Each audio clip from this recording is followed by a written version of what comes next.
The security footage from Buckingham Palace on that cold November morning would reveal something no one expected.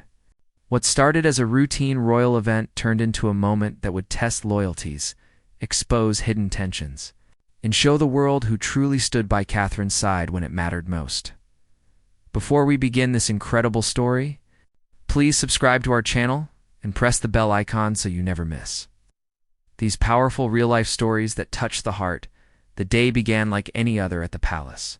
Catherine, the Princess of Wales, arrived early for the annual Remembrance Ceremony planning meeting. She wore a simple navy dress, her hair pulled back in an elegant bun. Those who saw her that morning noticed she seemed quieter than usual, her smile not quite reaching her eyes. The past few months had been difficult for her, though she rarely spoke about it publicly. Staff members moved through the corridors preparing for the day ahead. Silver trays carried tea and biscuits. Flowers were arranged in crystal vases. Everything had to be perfect for the royal family gathering. The palace operated like a well-oiled machine, with everyone knowing their role and performing it. Without question, Catherine walked down the east gallery toward the meeting room. Her heels clicked softly against the marble floors. She nodded politely to the guards stationed along the way. One guard in particular, James Mitchell, had been assigned to this section for nearly 15 years. He was a quiet man in his early 50s, known for his dedication and sharp awareness of everything happening around him. As Catherine approached the meeting room, she could hear voices inside. The door was slightly open. She paused, not meaning to listen, but something in the tone made her stop. It was Camilla's voice, rising with an edge Catherine had never heard directed at anyone before. "She thinks she can just waltz in here and change everything," Camilla was saying to someone inside. "Always playing the victim, always getting the sympathy. I'm tired of pretending." Catherine's hand froze on the door handle. Her heart began to race. She knew immediately that Camilla was talking about her. The words stung more than she expected. She had always tried to maintain a respectful relationship with her stepmother-in-law. Despite the challenges, before Catherine could decide what to do, the door swung open fully. Camilla stood there, her face flushed, clearly not expecting Catherine to be standing right outside. For a moment, moved. The air between them crackled with tension. "Catherine," Camilla said, her voice cold and controlled now. "I didn't realize you were here already." Clearly, Catherine replied quietly, her voice steady, despite the hurt she felt. What happened next would become the talk of the palace for months to come. Camilla's expression hardened. She stepped closer to Catherine, her voice dropping to a harsh whisper that carried nonetheless through the corridor. "You need to understand your place here," Camilla said, her words sharp as glass. "You may have the public's love, but this family has survived long before you, and it will survive long after. Stop trying to change things that don't concern you." Catherine felt the blood drain from her face. She had faced difficult moments before, but never had she been confronted so directly with such hostility. She opened her mouth to respond, but Camilla wasn't finished.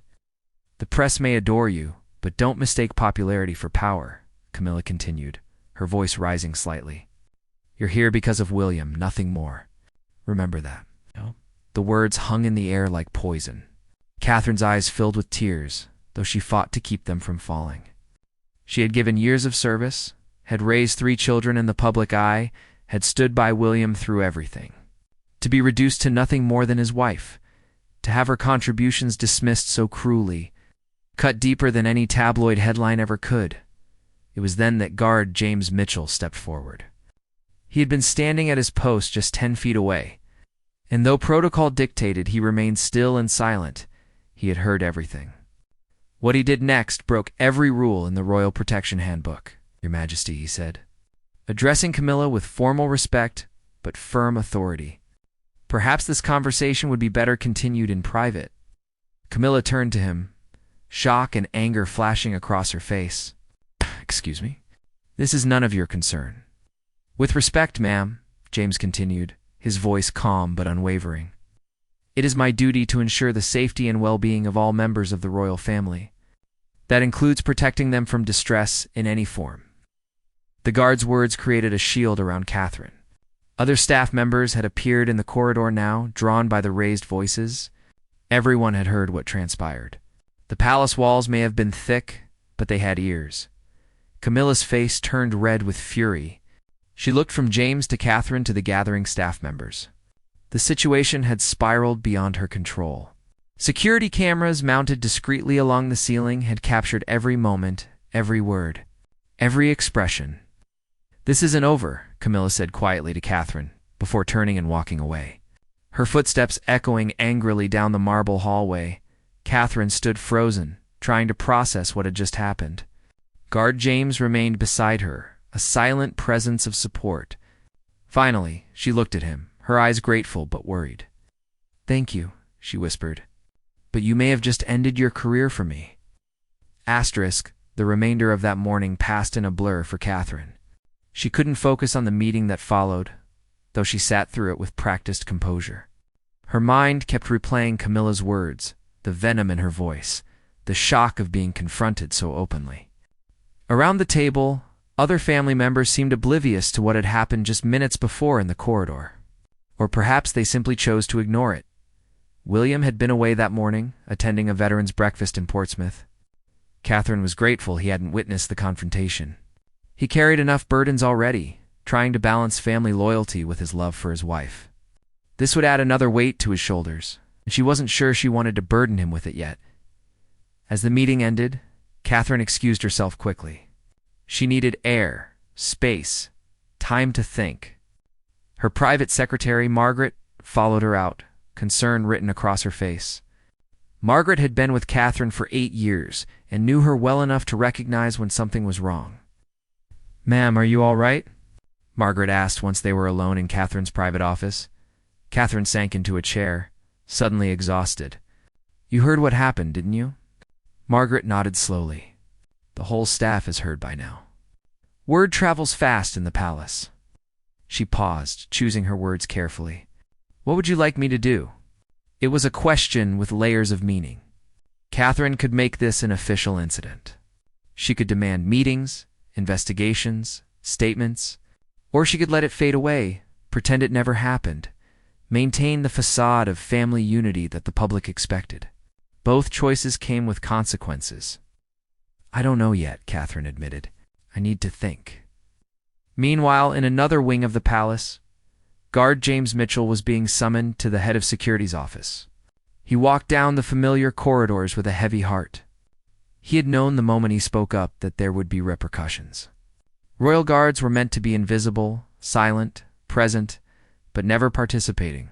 He had crossed a line that was rarely crossed. Commander Robert Stevens had been head of security at Buckingham Palace for 12 years. He was a former military man, strict about protocol but fair in his judgments. When James entered the office, Stevens gestured to a chair but remained standing himself, arms crossed. "Do you want to tell me what happened this morning?" Stevens asked, his voice neutral. James sat straight, meeting his superior's eyes. "I did what I thought was right, sir." "Right." Stevens repeated. "You interrupted a conversation between 2 senior members of the royal family. You inserted yourself into a private matter. Do you understand how serious that is?" "I do, sir." James didn't flinch. "But with respect, it wasn't a private conversation when it took place in a public corridor with staff present. And the Princess of Wales was clearly in distress." Stevens walked to the window, looking out at the palace gardens. He was silent for a long moment. Finally, he turned back to James. "The security footage has been reviewed," he said. "Everything was caught on camera. The audio is clear." Another pause. "You understand that this puts me in a difficult position?" James nodded. He had spent 15 years building his career, earning respect, proving his loyalty. It might all end today because he chose to protect someone who needed protecting. But looking back, he knew he would make the same choice again. "There will be an inquiry," Stevens continued. "Standard procedure in situations like this. You'll be on administrative leave pending the outcome." "I understand, sir." However, Stevens added, and something in his tone made James look up, "I want you to know that several staff members have already come forward to give statements supporting your actions. They witnessed what happened. They agreed that your intervention was warranted." Hope flickered in James's chest, but he kept his expression neutral. "Thank you for telling me, sir." After James left the office, Stevens sat down at his desk and pulled up the security footage again. He watched the encounter 3 times, noting every detail. Camilla's aggressive posture, her raised voice, the cruel words, Catherine's shocked expression, the tears she fought back, and James's calm intervention, respectful but firm. Stevens had served the royal family long enough to know that this incident wouldn't simply disappear. The footage existed. Witnesses had heard everything. The story would spread, and eventually it might reach beyond the palace walls. He needed to make decisions carefully. That evening, when William returned to Kensington Palace, he found Catherine in the nursery with their youngest child. She was reading a bedtime story, her voice soft and gentle. But William could see the tension in her shoulders, the tightness around her eyes. After the children were asleep, they retreated to their private sitting room. Catherine told him everything. She watched his expression change from confusion to anger to hurt as she recounted Camilla's words. The confrontation in the corridor, guard James's intervention. William listened without interrupting, his jaw clenched. When Catherine finished, he stood and walked to the window, his back to her.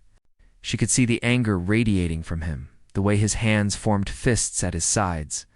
"How dare she?" he said finally, his voice low and dangerous. "How dare she speak to you that way?" "William," Catherine said softly, "we need to think carefully about how to handle this." He turned to face her. "There's nothing to think about. She was cruel and disrespectful.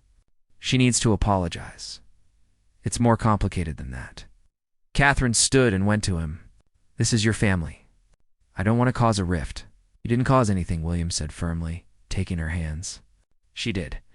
And I won't let anyone treat you this way, family or not." The next morning, William requested a private meeting with his father, King Charles. The king had been briefed about the incident by his staff, but hearing it from his son's perspective brought a different weight to the situation. Charles sat behind his desk, looking older and more tired than William remembered. "This is a difficult situation," Charles said carefully. "Camilla says there was a misunderstanding." "Oh, misunderstanding." William's voice rose despite his efforts to remain calm. "Father, there were witnesses. There's security footage. What part of this is misunderstood?" Charles sighed heavily. "I'm not saying Catherine wasn't hurt. I'm saying that family matters should be handled within the family, not become fodder for staff gossip and potential scandal." William looked at his father with disappointment clear in his eyes. "So, we're supposed to sweep this under the carpet? Pretend it didn't happen? What message does that send to Catherine? That she doesn't matter? That she should accept being treated poorly because it's inconvenient for the family?" Charles stood from his desk, moving toward the window where morning light streamed through. His shoulders sagged slightly, and William realized his father was caught between the woman he loved and the wife of his son. It was an impossible position, but that didn't make it right. "I'm asking for time," Charles said quietly. "Let me speak with Camilla. Let's handle this properly through the right channels." "Catherine deserves an apology," William stated firmly. "And Guard Mitchell deserves to keep his job. He did nothing wrong." "The guard overstepped his bounds," Charles replied, though his voice lacked conviction. "He protected my wife when she needed protecting. I'd give him a medal, not a reprimand." The conversation ended with no resolution, leaving William frustrated and angry.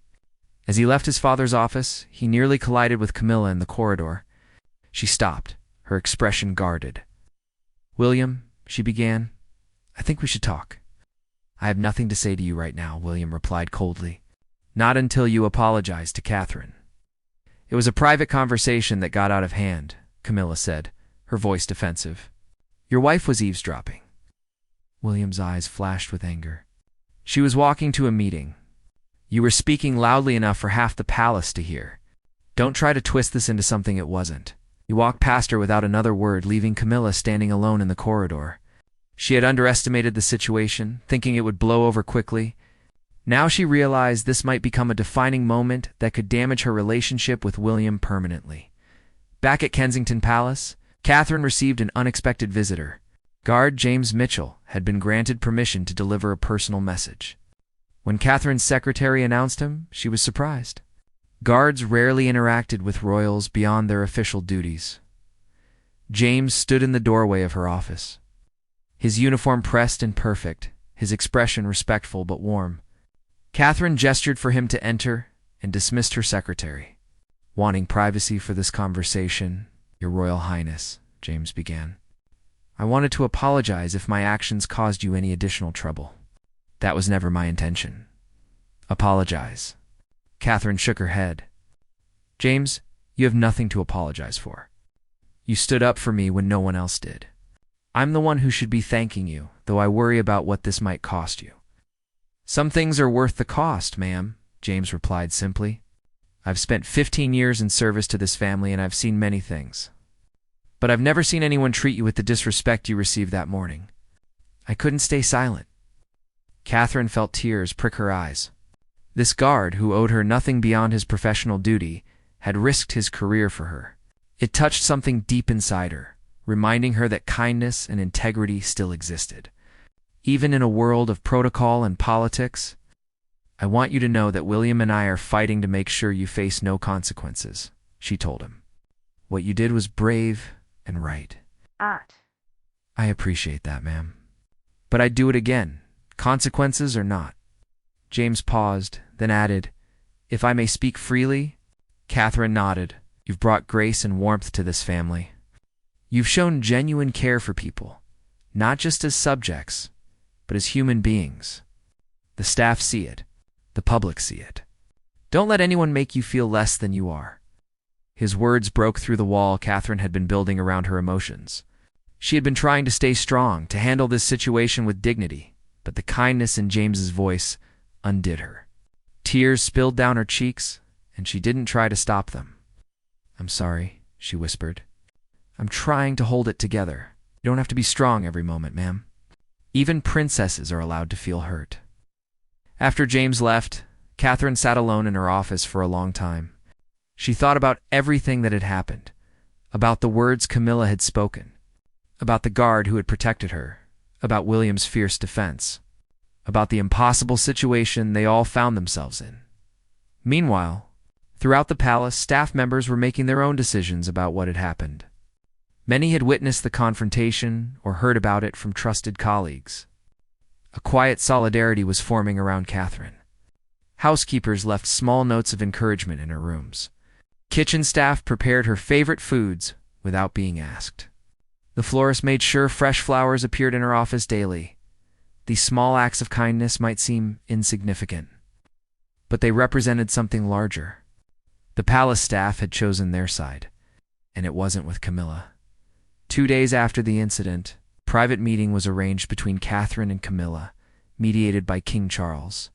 William had insisted on being present, but Catherine had asked him to let her handle it alone. Some battles needed to be fought one-on-one. They met in a small sitting room that overlooked the palace gardens. Charles sat between the two women, his expression grave.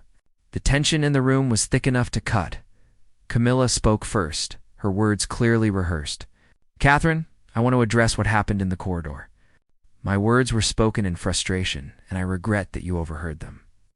Catherine noticed immediately what was missing from that statement.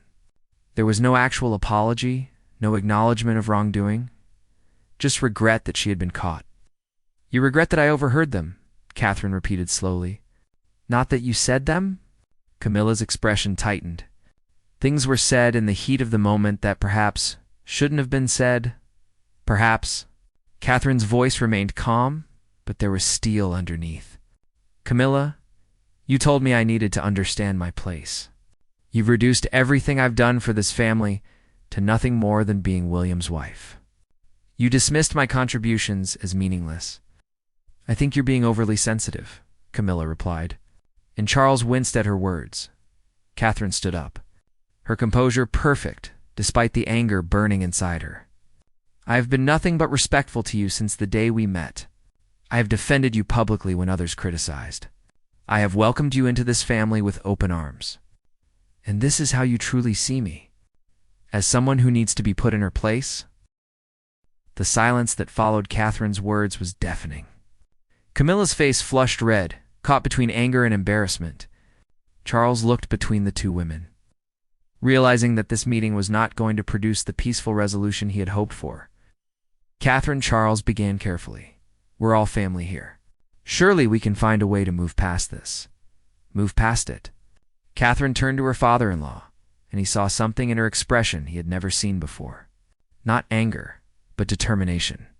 Charles, I have spent years moving past things. Small slights, dismissive comments, being excluded from decisions that affect my life and my children's lives. I've stayed quiet because I didn't want to cause problems. But this crosses a line. Camilla stood now too, her own composure slipping.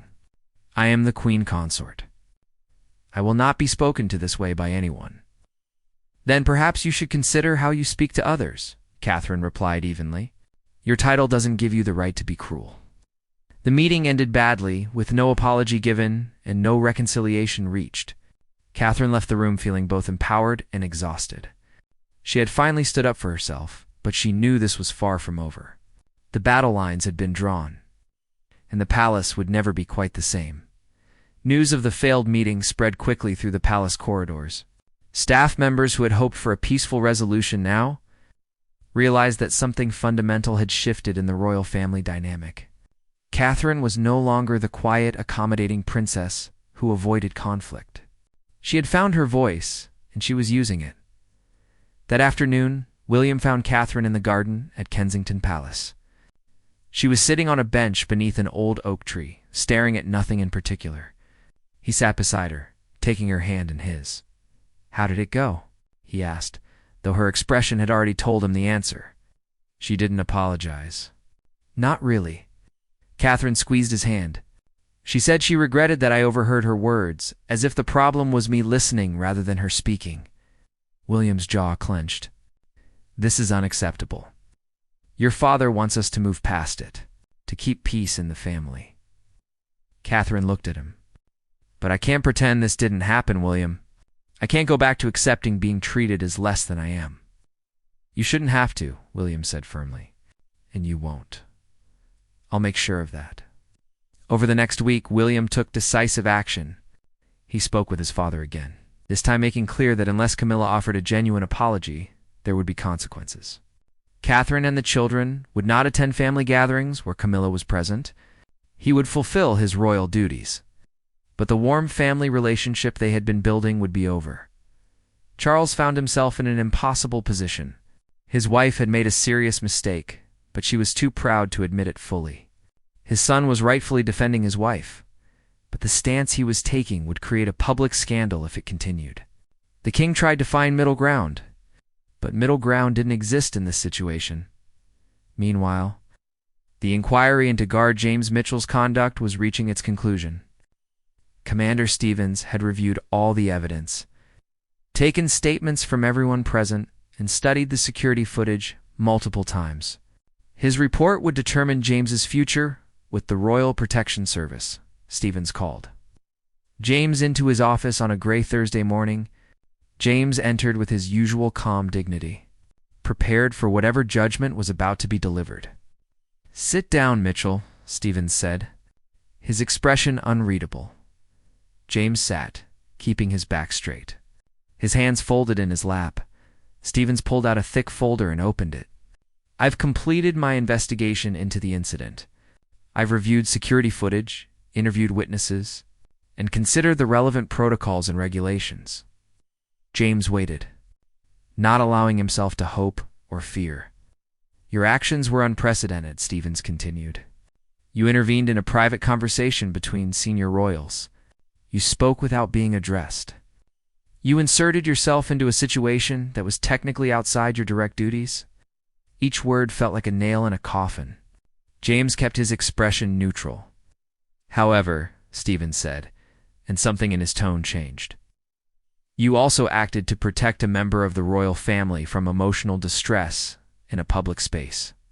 Multiple witnesses confirmed that the Princess of Wales was visibly upset, and that the confrontation was becoming increasingly hostile. Your intervention was measured, respectful, and effective in de-escalating the situation." James allowed himself to breathe.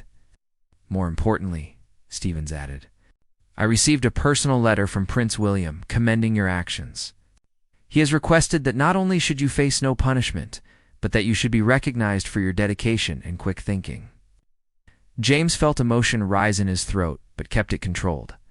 Sir, I was just doing what felt right. Sometimes that's exactly what the job requires, Stevens replied. You're being reassigned, Mitchell. You'll be part of the Princess of Wales's personal protection team. She specifically requested you. After 15 years of palace duty, James had never expected recognition like this. He had thought his career was over. Instead, he was being promoted, trusted with protecting the very person he had stood up for. Thank you, sir, James managed to say. I won't let anyone down. I know you won't. That's why you're getting this position. When Catherine learned that James would be joining her protection team, she felt a wave of relief. In a world where she sometimes felt isolated and uncertain about who truly supported her, having someone nearby who had already proven his loyalty meant everything. She arranged a private thank you meeting with James in her office. When he arrived, she stood and shook his hand warmly, breaking protocol in a way that made her point clear. James, I can't tell you how much it means to me that you'll be part of my team, she said sincerely. Not just because of what you did, but because of who you are. You showed integrity when it would have been easier to stay silent. It's an honor, ma'am, James replied. I promise to serve you well. You already have, Catherine said softly. But while Catherine had gained an ally, the larger battle within the family remained unresolved. Camilla had not apologized meaningfully. Charles was caught in the middle, trying to maintain peace while knowing his wife was in the wrong. William was standing firm in his defense of Catherine, creating tension that rippled through every royal gathering. The situation reached a breaking point during a family dinner planned for the following Sunday. It was meant to be a private gathering at Windsor Castle, just the core family members. Catherine decided to attend, not because she wanted to, but because she refused to hide or be pushed out of family events. Asterisk the dinner at Windsor. Castle was tense from the moment they arrived. Catherine wore a deep emerald dress that William had always loved, her hair styled elegantly, her makeup perfect. She looked every inch the future queen, and that itself made a statement. She would not arrive looking defeated or diminished. William kept his hand at the small of her back as they entered the dining room, a gesture of support that everyone noticed. Charles stood near the fireplace, his expression weary. Camilla sat in a chair by the window, her posture rigid, her face carefully composed. The dinner conversation was stilted and formal. They discussed safe topics like the weather, upcoming royal engagements, and the children's schooling. But the unspoken tension filled every silence, made every smile feel forced, turned what should have been a family gathering into an endurance test. Halfway through the main course, Charles set down his fork with a sigh. We can't continue like this, he said, looking around the table. This family is fracturing, and we need to address it openly. Perhaps this isn't the time, Camilla said quickly, shooting him a warning look. Then when is the time? William challenged. We've been waiting for weeks for a proper apology that never comes. How much longer should Catherine be expected to pretend nothing happened? I have apologized, Camilla insisted, her voice rising slightly. I said I regretted the situation. Asterisk, that's not an apology, Catherine spoke up, her voice calm but firm. An apology acknowledges wrongdoing and takes responsibility. You've done neither. Camilla's eyes flashed with anger. I will not be lectured by you about proper behavior. I have been part of this family longer than you have. Length of time doesn't excuse cruelty, Catherine replied evenly. And it certainly doesn't make your words any less hurtful. Charles held up his hands. Please, can we not do this here? Where should we do it, Father? William asked. In private, where it can be ignored and swept away? Or should we continue pretending that everything is fine, while Catherine is disrespected in her own family? Asterisk, the argument escalated, voices rising, old grievances surfacing. It became clear that the incident in the corridor had simply been the breaking point for tensions that had been building for years. Camilla felt threatened by Catherine's popularity and the genuine affection the public held for her. Catherine felt constantly judged and found wanting by a woman who had never fully welcomed her. Asterisk, finally. Catherine stood from the table. I think it's best if William and I leave. This isn't productive for anyone, as she moved toward the door. Camilla made one final comment that would change everything. Run away then, like you always do. Playing the victim is what you do best. Catherine froze. William stood so quickly his chair fell backward. But before either could respond, Charles spoke, and his voice carried an authority that silenced everyone. "That is enough, Camilla." The king's words were quiet but filled with steel. "You have gone too far." Camilla turned to him, shock written across her face. "Charles, you can't possibly be taking her side." "Not taking sides. I'm addressing unacceptable behavior." Charles looked at his wife with disappointment clear in his eyes.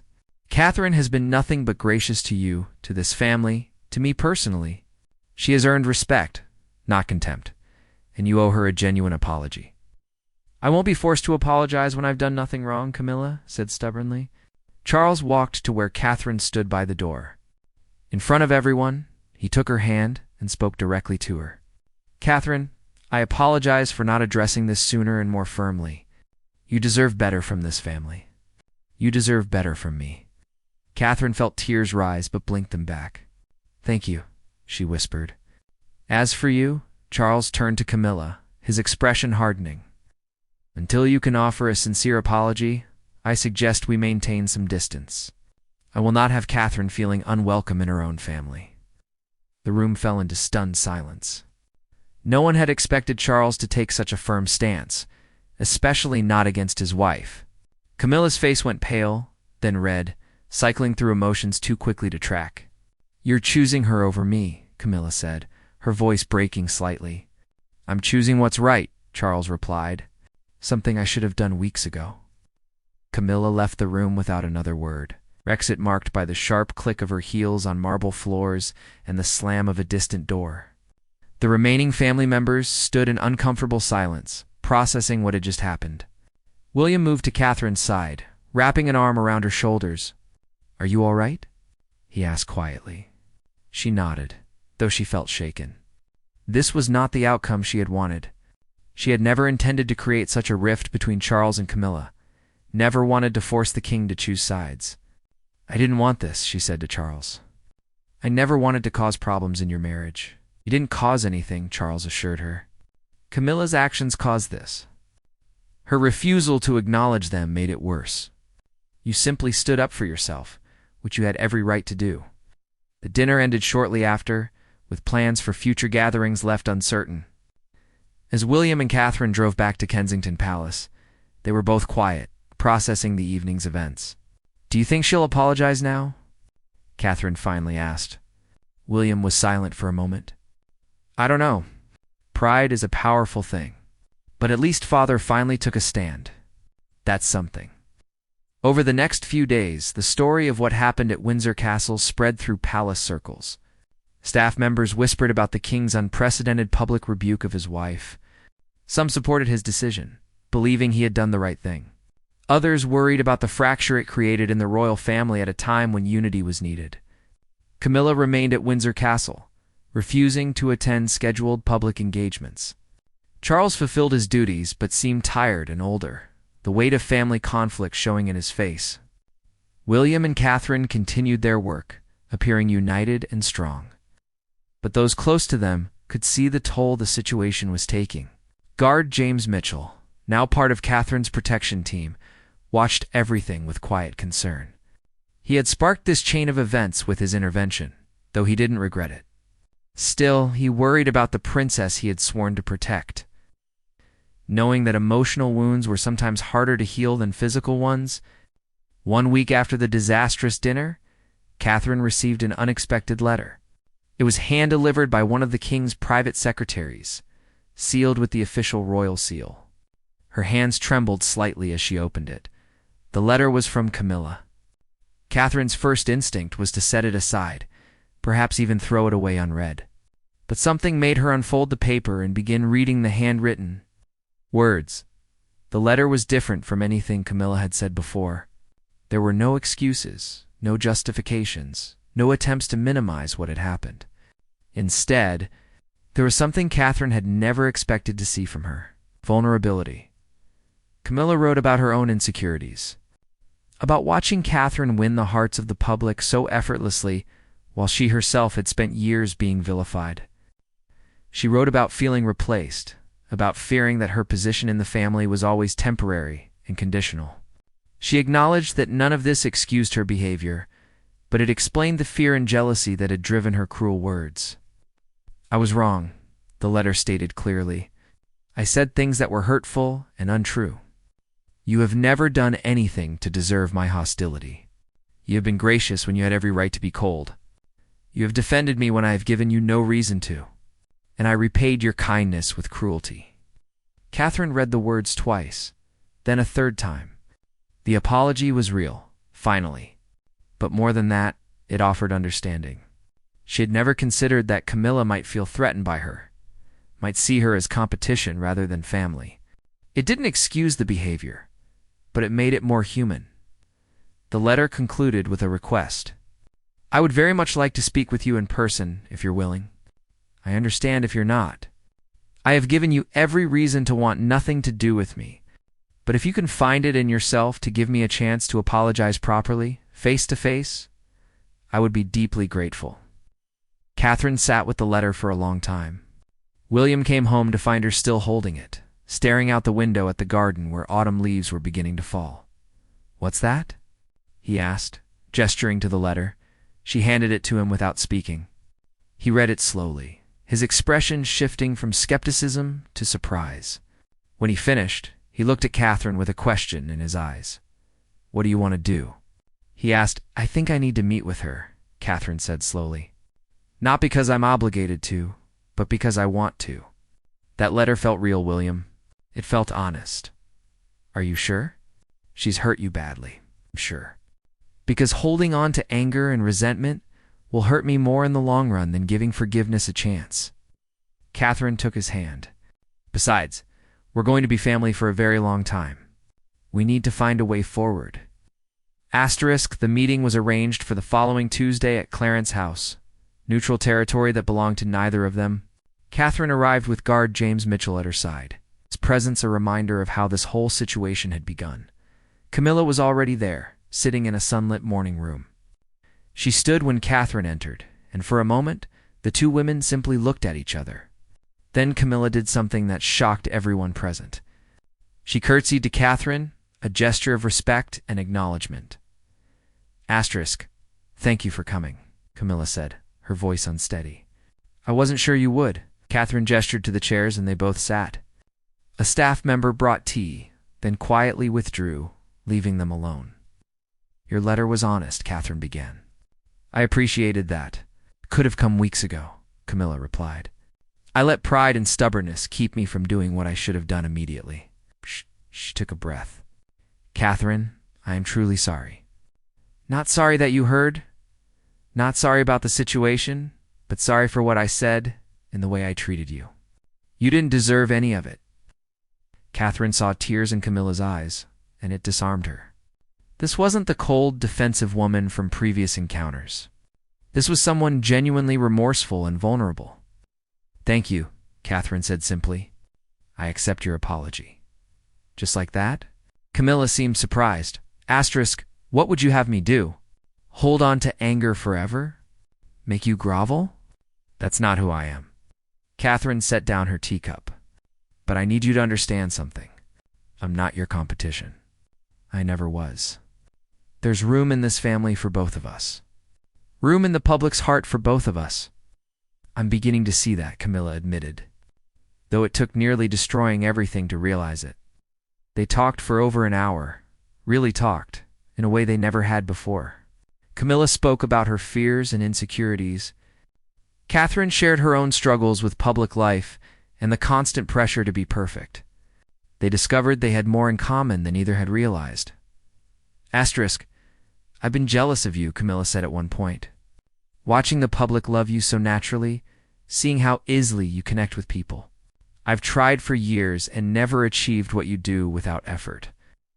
"It's not without effort," Catherine corrected gently. "It's exhausting sometimes, always being watched, always being judged.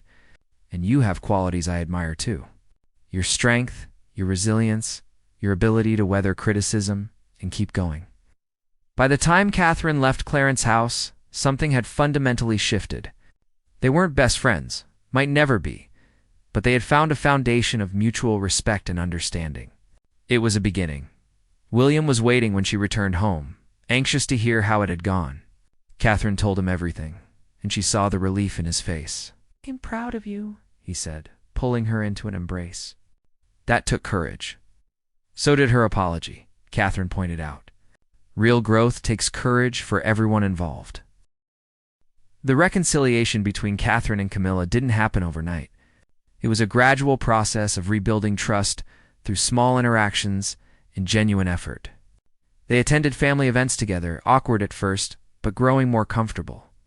They found topics they could discuss without conflict. Slowly, painfully, they constructed a relationship that worked. King Charles watched the thawing with visible relief. The weight he had been carrying seemed to lift from his shoulders.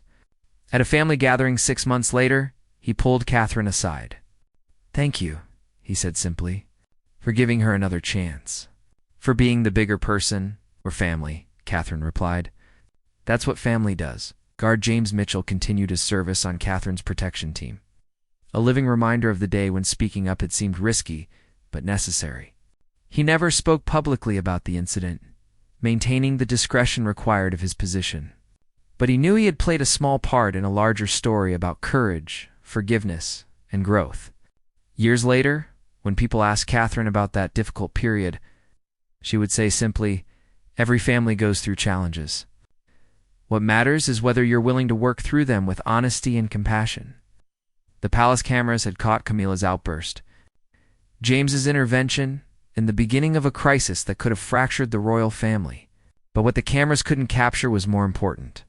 The painful conversations, the genuine apologies, the slow rebuilding of trust, and the ultimate choice to forgive and move forward together.